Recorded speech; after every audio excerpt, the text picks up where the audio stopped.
What's up, everybody? Welcome to Funeral Nation, episode 196. I'm Ryan Thogmartin. That is Jeff, the Funeral Commander Harbison. And I'm Jeff. I feel like we're getting back to some normalcy and like we're just talking about upcoming travel. I am super excited to just get on an airplane and be in an airport. At the same time, I'm equally on edge, but I'm just excited to have plans.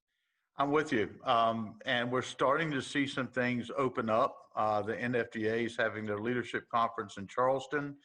We were just talking about it. New York State is having their convention.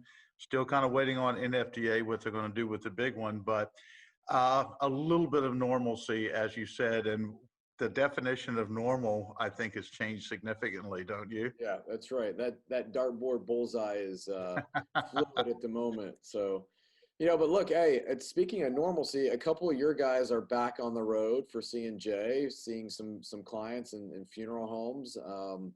And we just profiled some of your sales team on Connecting Directors today, which, look, I mean, I personally cannot speak highly enough of leadership at C&J Financial all the way down through every single person I've been able to be in contact with the company. Outstanding. And we would not be able to do this show on a weekly basis and provide to the profession the information that we do. And 99% of the time, we're the only ones covering that information. And we couldn't do it without C&J Financial. If all insurance assignment companies say they pay fast and are easy to work with, why do twice as many funeral homes choose C&J Financial? Over the past 2 decades, C&J and its affiliates have served in excess of 633,000 families and funded more than $3.6 billion in assignments to funeral homes and cemeteries throughout North America. If you're tired of the hassle, headache, and cash flow delay in processing insurance death claims, C&J's Fast Funding program can help. Let us show you why thousands of funeral homes across America choose C&J for their assignment funding needs, and why many associations, accounting firms, and industry leaders recommend C&J to their client and members. In every business, there's one gold standard. In insurance assignment funding, it's C&J. No, they're the engine. And speaking of the article that went out on Connecting Directors today on your daily hearse. Yes. So make sure and read that, folks. If it's something you like, drop me an email here and we'll make you a special effing deal. So let us know what you think. So Ryan, we've got a little bit of news going on. First of all, Cana, how about give everybody a little chat about what we're getting ready to do with them? Yeah, so Cana is doing their very first virtual conference. They have canceled the in-person Cana annual conference this year and have elected to go virtually August 5th and 6th. I'm super excited about it. We are one of the vendors at that conference virtually, and what they're doing is pretty unique. They're creating a full convention feel using some software online where you'll virtually be able to visit booths, talk through webcam with vendors. Keynotes will be live streamed and interactive, but Cana is going to come on mid-July, their entire team, and really give us an in-depth perspective of what we can expect through their virtual conference this year. And I couldn't be more excited. I think it's interesting to see, again, this normal bullseye is moving all over the place, but seeing how organizations in our profession are adapting and really bringing technology into the fold to better serve. Cana's 102nd Annual Cremation Innovation Convention and Trade Show is going virtual, but it won't be just another webinar. With interactive education, attendees and exhibitors connecting directly through text and video, gamification, and a real swag bag, Cana's annual meeting on August 5th through 6th is bound to be the event of the summer. There's no question about it. And we were talking earlier about the new norm. I think we're going to see as much as virtual as we are in person. Here in Arizona, we had a little bit of a spike. So I just don't think things are ever going to be the way they were. And the more that we go in that direction, I think that the better off we're going to be. Speaking of being propelled into the 20th century, yes, I'm making a joke. FTC is reviewing the funeral rule right now. And one of the biggest elements of the funeral rule, certainly, if it changes, it could require funeral homes to have their prices online. We've discussed this before, and there's lots of ways of looking at this, but I don't think that anyone should be shocked if that's an issue. Number two on there is I'm still concerned that we're anywhere from 14, 15% up to 25% in violations on stuff that's been around since 1984. Really no excuse for that. But anyway, what's your opinion about online prices with funeral homes? I mean, look, this has been a conversation point on the show since the first week we ever did the show back in 2015. So going on 5 years, this has been a conversation. Here's how I feel. My personal opinion as just a consumer and as a business person in this profession, I absolutely agree that funeral homes should have pricing online. It should be able to be digestible by the consumer. I'm a big favor of cost estimators on funeral home websites so the consumer can really get an accurate picture and estimation of what a funeral is going to cost. However, that being said, I am 100% against the funeral home being required to do so. I don't think that, I mean, as a business owner, I don't think that anybody should dictate how I display my bread and butter and my pricing. So I don't feel like funeral homes should be made or required to show pricing online. Do I think that they should? Yes, but I don't think that it's anybody's right to make them do so. I don't disagree with you and fall along the same lines. I'll tell you, as a consumer, if I'm shopping and there's not a price or I have to do a bunch of stuff to get to the price, I'm off the site, I'm gone. You lost my business. Mm-hmm. On the other hand, go to a physician's office, okay? You don't get to check online what their pricing is. So, the mandate for the funeral industry is quite interesting, why it has to be. And that perception there of impropriety is what clouds our business now.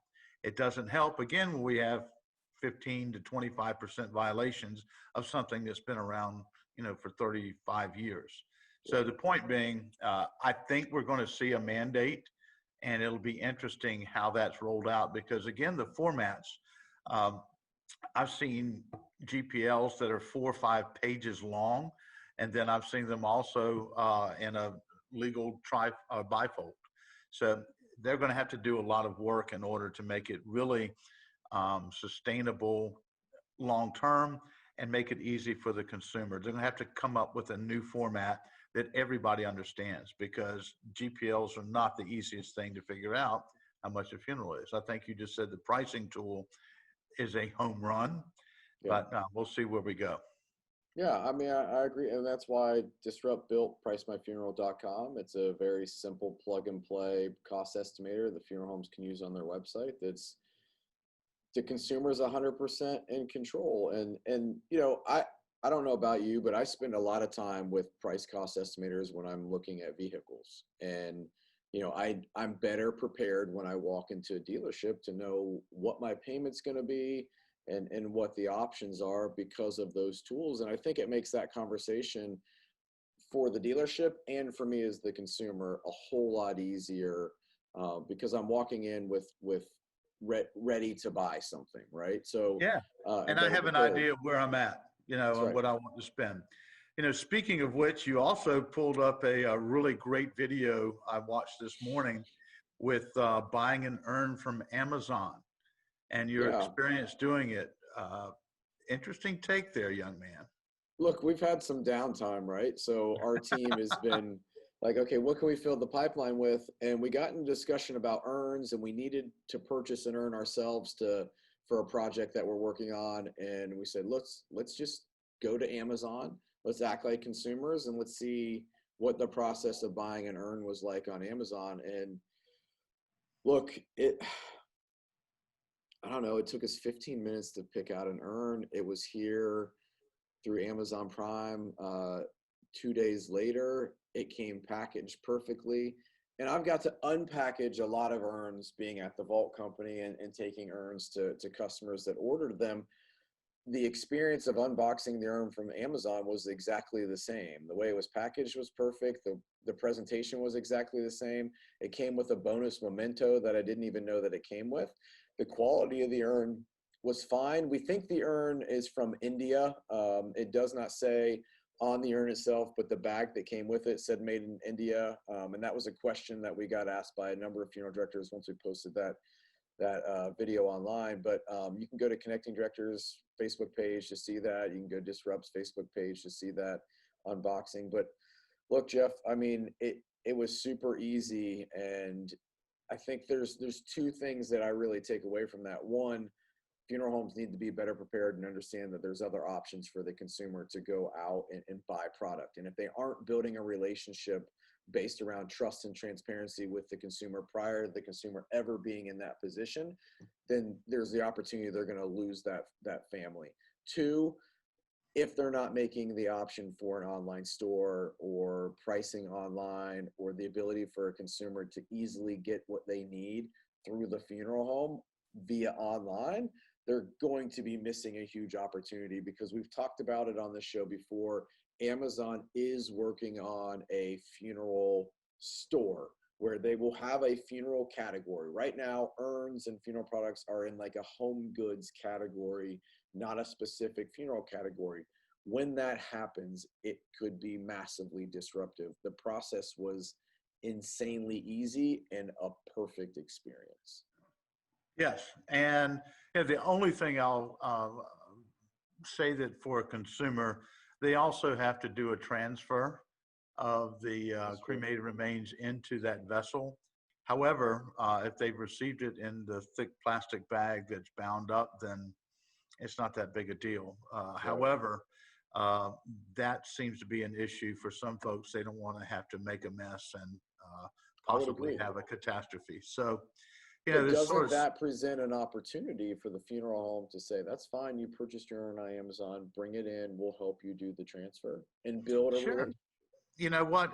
Bottom line is all part of the service that you're providing. If you don't, then, I'm not sure you have a repeat customer.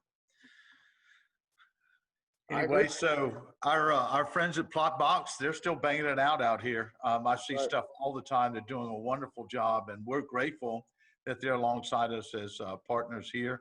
We've all been disbanded from getting together, but I think once we finally do, it'll be a great big gathering. Gosh, it's been so long since I've seen you. Look at you. I know, it's crazy. I'm ready to give out some hugs, man. I'm skipping the handshake and I'm going straight to hugs when we're I am. I'm going to be a huggy. I'll wear my mask and some gloves, but it'll be a good one. Well, bro, thank you for another good show. We've got some stuff coming up next week to discuss. We've already lined up. And 196 shows, that means we're getting close to the, the 200. Yeah. The bicentennial show. That's a big deal. It is a big deal. Big deal. 200. Who knows what we're going to, I mean, wouldn't it have been great to be able to have this 200th episode filmed live at a conference with a crowd? But we'll have to, we'll think of something. We're about a month away from that bicentennial episode. Yeah, I think it'll be fun. Well, buddy, thank you. And I've got to head out and do some work today here locally, which is awesome. Yay. I get to do a little bit of something out.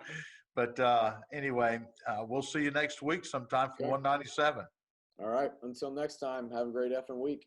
Out here.